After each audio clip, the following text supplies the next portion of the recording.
సమస్యలతో ఉన్నటువంటి ఒక స్త్రీ నిస్సహాయ స్థితిలో ఉన్నది. ఆమె జీవితంలో ఏదో ఒకటి కావాలి. ఏమీ లేకపోవటం కంటే చిన్న రొట్టె ముక్క కొంచెమే శ్రేష్టము అని ఆమె తన జీవితంలో తలంచినది. ఈ స్త్రీని మనము పరిశీలన చేసినట్లయితే ఈ స్త్రీ ఒక అన్య మతానికి సంబంధించినటువంటి, అన్య దేశానికి సంబంధించినటువంటి ఒక స్త్రీగా ఆమె కనబడుతున్నట్లుగా మనం చూస్తున్నాం.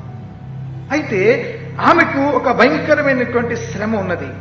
ఏంటి ఆ శోధన, శ్రమ, బాధ ఏంటంటే తన కుమార్తె ఏమి పట్టి ఉన్నది?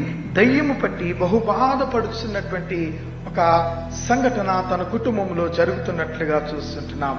ఆమె ఆ సమస్యను ప్రభు సన్నిధానంలోనికి తీసుకువెళ్తుంది. ప్రభువా, ప్రభువా, దావీదు కుమారుడా, నన్ను కరుణింపుము. నా కుమార్తె దెయ్యము పట్టి బహు బాధపడుచున్నదని ఆమె ఏం చేస్తున్నదంట? కేకలు వేయుచున్నదని లేఖన భాగంలో మనం చూస్తుంటున్నాం. ఈ స్త్రీ నుండి నేర్చుకోవాల్సిన మొదటి పాఠం ఏంటంటే, ఈ స్త్రీ ఏం చేస్తుందంటే దేవుని యొద్దకు తన ప్రార్థన విజ్ఞాపనను తీసుకెళ్తున్నటువంటి ఒక స్త్రీగా కనబడుతుంది. లెంటెన్ ఆధ్యాత్మిక జీవిత ప్రయాణములో మానవులుగా మనము దేవుని సన్నిధానములోనికి తీసుకురావాల్సిన మొదటి అద్భుతమైనటువంటి లక్షణాన్ని స్త్రీ మనకి ఈరోజు మరొకసారి పునః పరిశీలన చేయడానికి అవకాశం ఇస్తుంది.